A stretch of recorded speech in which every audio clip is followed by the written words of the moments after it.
बात 1981 इंडोनेशिया के सैमरैंग शहर से होती है, जहां पर हम निनग्रम नाम की एक औरत को देखते हैं जिसका आज होटल में काम करने का पहला दिन था। निनग्रम अपने काम पर पहुंचती है और होटल की ओनर उसे काम समझाते हुए ये कहती है कि गलती से भी होटल के तीसरे माले पर मत जाना। खैर आगे हम देखते हैं कि निनग्रम जब दूसरे फ्लोर पर अपना काम कर रही होती है तभी उसे तीसरे फ्लोर से किसी के रोने की आवाज आने लगती है, जिसको फॉलो करते हुए वो तीसरे माले पर चली जाती है और अपने आप ही वहाँ का दरवाजा भी खुल जाता है। जिसके बाद वो वही गलती करती है जिसे करने से उसे मना करा गया था। निनग्रम उस आवाज को फॉलो करते हुए वहाँ के सबसे आखिरी कमरे में चली जाती है जहाँ से वो आवाज आ रही थी। उस कमरे को खोल के देखने पर उसे अंदर एक औरत बैठी हुई मिलती है जिसका पूरा शरीर और बाल सफेद थे। वो काफी भयानक दिख रही थी। वो औरत निनग्रम को देखकर ये कहती है कि 3 दिन और आधी रात। जिसके बाद ये सीन 3 दिन बाद ही निनग्रम के घर पर शिफ्ट होता है, जहां पर वो अपने घर पर अपनी बेटी को इस हादसे के बारे में बता रही थी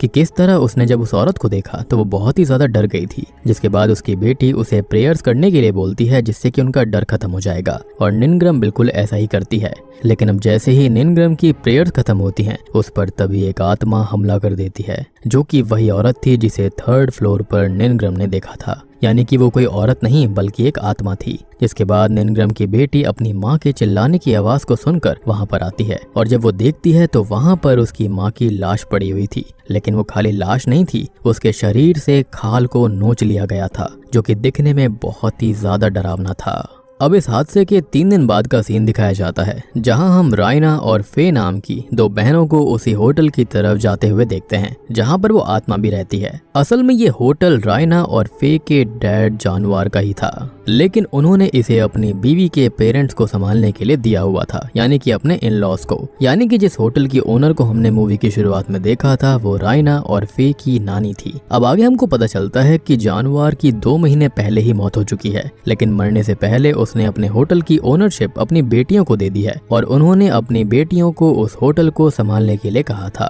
खैर रायना और फे खुद उस होटल के बारे में जानकर काफी हैरान थे, क्योंकि उनके पिता ने कभी भी उनसे उस होटल का जिक्र तक नहीं किया था। अब आगे दोनों होटल पहुंचते हैं, जहां पर अपने नाना नानी से मिलकर दोनों बहुत ही खुश थे और वहां भी उनकी नानी दोनों से यही कहती है कि होटल के तीसरे माले पर बिल्कुल मत जाना, जो कि साबित करता है कि उन्हें होटल की हिस्ट्री के बारे में सब कुछ पता है, जो कि वो बताना नहीं चाहती हैं। अब रायना और फे इसी शहर में रहने वाली थी, इसलिए रायना अपनी बहन फे को वहीं के किसी स्कूल में एडमिशन के लिए लेकर जाती है, जहां पर उसकी मुलाकात अपने एक्स बॉयफ्रेंड आर्दो से होती है, जिससे कि उसने 6 महीने पहले ही ब्रेकअप कर लिया था। खैर आगे आर्दो से बातें करने पर रायना को निनग्रम की मौत के बारे में पता चलता है, जो कि उनके ही होटल की मेड थी, जो बात उनकी नानी ने उन्हें अब तक नहीं बताई थी। जिसके बाद रायना ये बात जाकर अपने नाना नानी से पूछती है कि उन्होंने ये सच क्यों छुपाया, जिस पर वो जवाब देते हैं कि यहाँ पर ये सब कुछ नॉर्मल है और बस हम तुम दोनों को डराना नहीं चाहते थे। तभी आर्दो भी उसी होटल में रहने के लिए कमरा ले लेता है, क्योंकि उसे रायना की सेफ्टी की चिंता थी, वो उससे अभी भी प्यार करता था।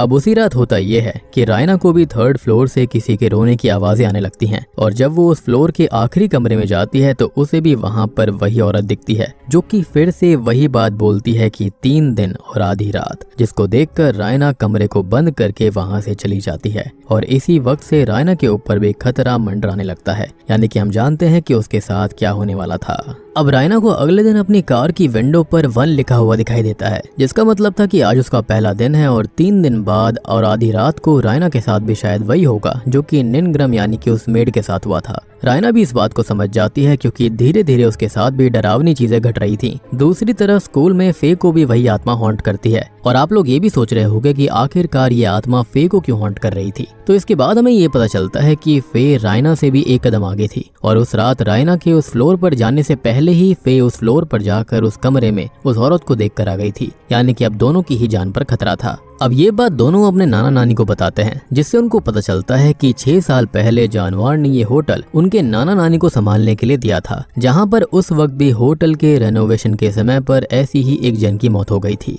जिसके बाद उन्होंने एक लोकल शेमन दनंग को बुलाया था, जिसने उनको बताया कि इस आत्मा को रोकना बहुत मुश्किल है और इससे बचने का एक ही तरीका है कि कोई भी तीसरे फ्लोर पर ना जाए, यानी कि कुछ ना कुछ पक्का तीसरे फ्लोर पर हुआ था या फिर इस होटल के अंदर हुआ था, जिससे कि ये आत्मा इतनी ज्यादा खतरनाक थी। खैर अब आगे रायना और आर्दो दनंग से मिलने जाते हैं, यानी कि उसी शेमन से, जो कि उनको कहता है कि उस औरत की आत्मा से बात करके हमें कुछ पता चल सकता है, लेकिन उसके लिए हमें पता करना होगा कि वो औरत है कौन। अब आगे शाम को रायना को अपने डैड के लॉयर का कॉल आता है, जिससे उसको पता चलता है कि इस होटल के पेपर जानवर के नाम पर नहीं है और होटल असल में किसी बस्कारा नाम के व्यक्ति पर है, जो कि जानवर का ही दूसरा नाम था। और ये सच जानकर रायना आर्दो के साथ उसी कमरे में सच पता लगाने के लिए चली जाती है, जहां पर खोज करने पर उन्हें एक टूटी हुई टाइल के नीचे कुछ लिखे हुए पेपर्स के टुकड़े मिलते हैं। और उसी वक्त दूसरी तरफ फे पजेस हो जाती है, जो कि रायना के ऊपर हमला कर देती है, लेकिन किसी तरह से आर्दो सिचुएशन को संभाल लेता है। अब आगे उन्हें उनके नाना नानी से ऐसे ही कई पेपर्स के टुकड़े मिलते हैं, जो कि उन्हें तीसरे फ्लोर के अलग अलग कमरों के अंदर टूटी हुई टाइल्स के नीचे ही मिले थे,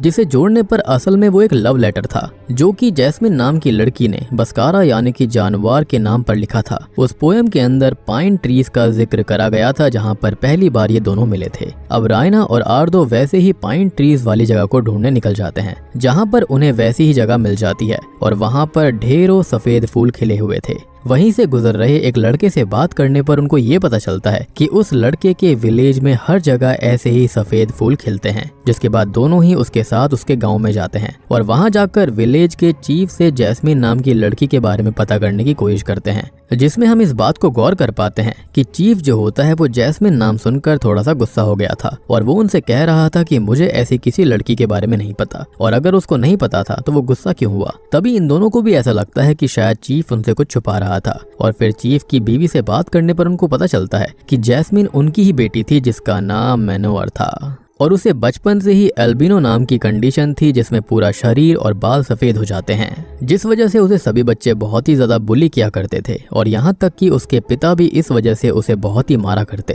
क्योंकि वो उनके लिए एक तरह से शर्मिंदगी जैसी थी। ऑब्वियस ये बात है, वो चीफ थे और उनकी बेटी ऐसी थी जिस वजह से उन्हें बहुत ही ज्यादा शर्मिंदगी झेलनी पड़ती। लेकिन यहाँ पर ये उनके दिमाग की उपज थी, उनको अपनी बेटी का सपोर्ट करना चाहिए था। खैर इसी से फ्रस्ट्रेट होकर 20 साल की उम्र में मैनोर घर से भाग गई। खैर अब मैनोर के बारे में पता चलने पर दनंग यानी कि वो शेमन उसकी आत्मा से बात करने की कोशिश करता है, जिस दौरान उसको पता चलता है कि अपने घर से भागने के बाद मैनोर कमजोरी की वजह से जंगल में ही बेहोश हो गई थी और वहाँ पर बस्कारा ने उसको संभाला था। बस्कारा खुद एक अनाथ था और उस वक्त वो इसी होटल बिजनेस को रन कर रहा था। बस्कारा फिर मैनोर को अपने साथ होटल लेकर गया, जहाँ उसने उसे रहने के लिए तीसरे फ्लोर का आखिरी कमरा ही दिया था, विच एक्सप्लेन्स कि वहाँ पर वो आखिरी कमरे के अंदर इसी की आत्मा क्यों थी। अब आगे होता यह है कि धीरे धीरे दोनों एक दूसरे से प्यार करने लगते हैं और इसी बीच बस्कारा किसी काम की वजह से जकार्ता चला गया, जिसके बाद मैनोर ने उसकी याद में वो लव लेटर लिखा था, जिसे उसने बस्कारा के लिए एज अ सरप्राइज छोटे छोटे हिस्सों में फाड़कर हर रूम के टूटे हुए टाइल्स के नीचे छिपा दिया। अब आगे बहुत दिनों तक बस्कारा के वापस ना लौटने पर जब मैनोर उसे ढूंढते हुए जकार्ता गई, तब वहाँ उसने देखा कि बस्कारा ने एक औरत से शादी कर ली है और वो उसके साथ ही अपना परिवार बसाने वाला है।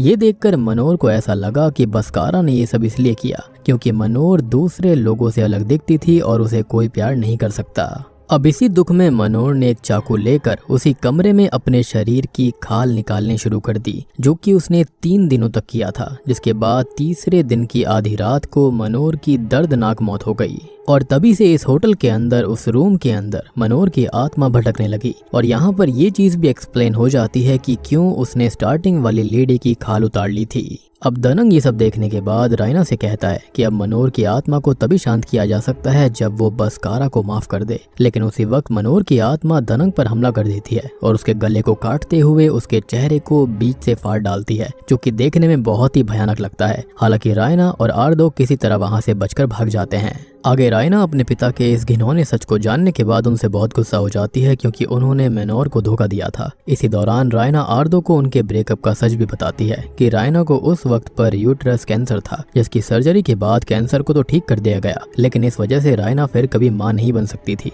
और वो ये बात समझ गई थी कि वो आर्दो को परिवार नहीं दे सकती और इसलिए उसने उससे ब्रेकअप कर लिया था। खैर तभी फे को अपने पिता के सामानों के अंदर एक डायरी मिलती है जिसके साथ एक रिंग भी थी उस डायरी को पढ़ने के बाद उन्हें एक अलग ही सच पता चलता है कि बस्कारा उस दिन जकार्ता मेनोर के लिए रिंग लाने ही गया था ताकि वो उसे प्रपोज कर सके, उससे शादी कर सके। लेकिन आते हुए ही जकार्ता में उसका एक्सीडेंट हो गया था और इससे बस्कारा की याददाश्त चली गई, जिसके बाद जिन लोगों की वजह से ये हादसा हुआ था उन्होंने बस्कारा को अपने बेटे की तरह अडॉप्ट कर लिया और उसका नाम अपने लेट सन जानवर के नाम पर रख दिया, विच एक्सप्लेन्स कि उसका नाम जानवर कैसे पड़ा। जिसके बाद उन्होंने बस्कारा की शादी भी करवाई। लेकिन शादी के कुछ ही समय के बाद में बस्कारा को सब कुछ याद आ गया था, जिसके बाद मेनोर से मिलने वो होटल वापस आया। लेकिन उसे वहां पर बहुत ही ज्यादा शॉकिंग चीज दिखी जब उसने वहां पर मेनोर की लाश को देखा, जिसको मरे हुए बहुत समय हो गया था। बस्कारा ने फिर उसकी डेड बॉडी को होटल के नीचे टनल में एक जगह दफना दिया और उसकी याद में रिंग पर जिस फ्लावर का शेप बना हुआ था वैसा ही पैटर्न उसने टनल के उस हिस्से में बना दिया। जिसके बाद बस्कारा ने अपना अतीत वहीं दफना दिया, वो भी बहुत ही ज्यादा दुखी होकर, और जानवर बनकर आगे की जिंदगी वो बिताने लगा। अब ये सच जानकर रायना समझ जाती है कि उसके पिता मेनोर से ही प्यार करते थे और ये सच मेनोर को जानना जरूरी है, जिसके लिए उसे ये रिंग मेनोर की डेड बॉडी तक लेकर जानी होगी। अब आगे रायना और आर्दो होटल के नीचे वाले टनल में बॉडी को ढूंढने जाते हैं, जहां पर जाते ही आर्दो पजेस्ड हो जाता है और रायना के ऊपर हमला कर देता है। तब रायना आर्दो को घायल करके वहां से टनल में आगे बढ़ती है और काफी देर ढूंढने के बाद उसे वहां पर वो डेड बॉडी नहीं मिलती। और आज ही तीसरे दिन की आधी रात थी और उसे कैसे भी करके वो डेड बॉडी ढूंढनी ही थी। जिसके बाद वो प्रेयर करती है और उसे फाइनली वो फ्लावर वाला पैटर्न मिल जाता है, जहाँ खोदने पर उसे मेनोर का स्केलेटन मिलता है और वो उसके हाथों में रिंग पहना देती है, जिससे सब कुछ नॉर्मल हो जाता है और मेनोर की आत्मा अपने स्केलेटन से बाहर आती है, जिसको अब सच पता चल चुका था कि बस्कारा उसे आखिरी समय तक प्यार करता था। जिसके बाद वो वहां से मुक्त हो जाती है। अब आगे हम देखते हैं कि आर्दो रायना को शादी के लिए प्रपोज करता है और उसको कहता है कि तुम जैसी भी हो मुझे वैसी ही तुम पसंद हो, और अगर वो उसे बच्चा नहीं दे सकती तो वो बच्चे को एडॉप्ट भी कर सकते थे। जिसको सुनकर रायना इमोशनल हो जाती है और उसके प्रपोजल को एक्सेप्ट कर लेती है, क्योंकि वो भी उससे प्यार करती थी। लेकिन ये खुशी ज्यादा समय नहीं टिकती, क्योंकि अगले दिन ही जब आर्दो अपने कमरे में अकेला होता है तभी मेनोर की आत्मा वहां आकर उसकी खाल उतार कर उसे मार डालती है। जी हाँ, अब आगे जब रायना ये देखती है तो वो पूरी तरह से टूट जाती है और फे से पूछती है कि आखिर मेनोर ने ऐसा क्यों किया। लेकिन हम ये देखते हैं कि फे के ऊपर मेनोर की आत्मा का साया था, यानी कि मेनोर से वो पजेस्ड हो गई थी और वो उसे कहती है, या फिर मेनोर उसे इनडायरेक्टली कहती है कि मैंने तुम दोनों बहनों को इसलिए नहीं मारा क्योंकि तुम बस्कारा की बेटियां हो और तुमने मुझे सच जानने में हेल्प करी, लेकिन मुझे अभी भी उन सभी लोगों से बदला लेना है जिन्होंने मुझे मेरी पूरी जिंदगी ऐसे दिखने पर मेंटली टॉर्चर किया था। इसलिए अगर तुम दोनों के अलावा कोई तीसरा उस कमरे में कभी भी आया या फिर उसने मुझे देखा तो उसे अपनी जान गंवानी पड़ेगी। इतना कहकर मेनोर वहां से चली जाती है और रायना और फे हमेशा के लिए उस होटल को छोड़कर उसे सेल पर देकर वहां से निकल जाते हैं। यानी कि यहाँ पर खाली बस्कारा की बेटियों को स्पेशल चीज मिली थी, स्पेशल ग्रांट मिला था कि वही उस होटल के अंदर, उस रूम के अंदर इजीली आ जा सकते थे, वो भी बिना किसी दिक्कत के। लेकिन ऑब्वियस सी बात है कि मेनोर की आत्मा के लिए आर्दो थर्ड पर्सन था और उसने उसे कोई भी स्पेशल चीज नहीं दी थी, जिसके चलते उसने उसे खत्म कर दिया। यानी कि उसका बदला अभी भी शांत नहीं हुआ था। वो यही सोच रही थी कि उसका जो रूप रंग था जिसके चलते ये सब हुआ और सबने उसका मजाक उड़ाया, तो अब वो सबसे बदला लेगी। यानी कि एक चीज उसके मन में क्लियर हो गई थी, लेकिन अभी भी बाकी चीजें यानी कि हेट्रेड उसके मन में थी। खैर, अब इसके बाद हम मूवी के एंडिंग सीन में दो पुलिस ऑफिसर्स को देख पाते हैं जो कि इन्वेस्टिगेशन करते हुए होटल के उसी कमरे में पहुंचते हैं जहां पर उन्हें मेनोर की आत्मा दिखाई देती है। लेकिन वो नहीं जानते थे कि ये आत्मा है और वो उनसे वही बात कहती है, 3 दिन और आधी रात, जिसके बाद प्रोबेबली इनकी भी मौत होने वाली है। और बूम,